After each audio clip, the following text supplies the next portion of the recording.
मैं अपने जीवन ਦੇ ਵਿੱਚ ਵੀ ਜੋ ਕੁਝ ਵੀ ਹਾਂ ਸਿਆਸੀ ਤੌਰ ਤੇ ਜਾਂ ਵੈਸੇ ਦੁਨਿਆਵੀ ਤੌਰ ਤੇ ਉਹ ਸਭ ਅਤੇ ਸਭ ਮੇਰੇ ਗੁਰੂ ਦੀ ਰਹਿਮਤ ਸਦਕਾ, ਮੇਰੇ ਗੁਰੂ ਦੀ ਬਖਸ਼ਿਸ਼ ਸਦਕਾ, ਛੇਵੇਂ ਪਾਤਸ਼ਾਹ ਧੰਨ ਧੰਨ ਗੁਰੂ ਹਰਗੋਬਿੰਦ ਸਾਹਿਬ ਜੀ ਦੀ ਪਿਤਾ ਜੀ ਦੀ ਸਦਕਾ।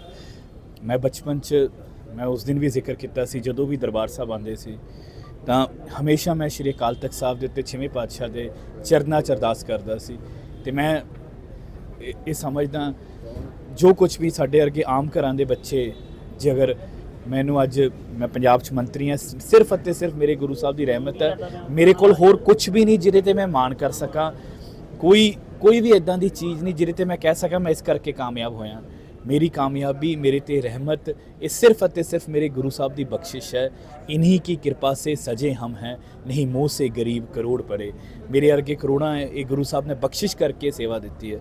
तो आप सब जानते हो, सारी संगत जानती है, पंथ जानते कि 6 अगस्त नूं दास नूं श्री अकाल तख्त साहब तो फरमान होया सी, तनख्वाह कह लो, सज़ा कह लो। मेरे लिए वो रब्बी फरमान सी, मेरे लिए वो इलाही फरमान सी, मेरे लिए वो मेरे पिता का हुक्म सी, श्री गुरु हरगोबिंद साहब जी का फरमान सी। तो गुरु साहब ने आप सीस के उत्ते हथ रख के निमाणे तो वो सारी सेवा मुकम्मल कराई है। मैं हर संभव कोशिश की कि उस फरमान नूं मैं इन बिन पूरा कर सकां, तो गुरु साहब ने अपार बख्शिश करके सारी सेवा मुकम्मल कराई है।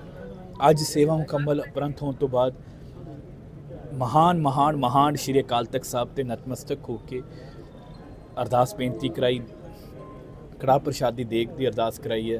तो नाल फिर गुरु साहब के चरणों 'च दोवें हथ जोड़ के खिमा मंगी है। तो गुरु साहब के चरणों 'च अरदास की है कि गुरु साहब सिर ते हथ रखो, पंथ कौम देश पंजाब मानवता की सेवा करन दा बल बख्शो।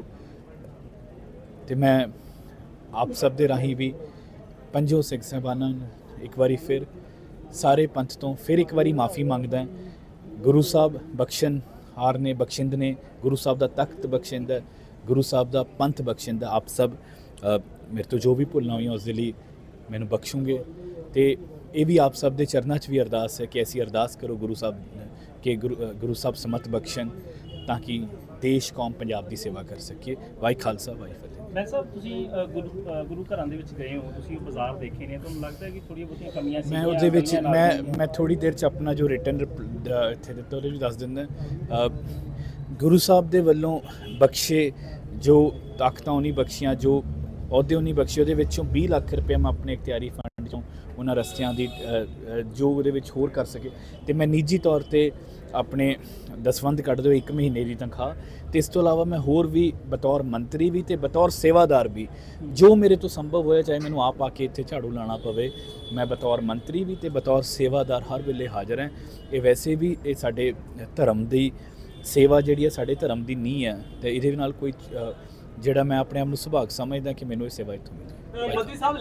मेरी एक बेनती आप सब नूं जी, आप सब ने उस दिन भी बहुत साथ दिता, अज भी मेरे लिए बड़ा एक धार्मिक भावनावां ते मेरी निजी आस्था नाल जुड़िया विषय है। अपने कोल होर बहुत सारे मौके हुंदे जे तुसीं राजनीतिक सवाल कर सकदे। मेरी बेनती है कि अज ते आप सब दा ते सारी संगत दा बहुत बहुत धन्यवाद।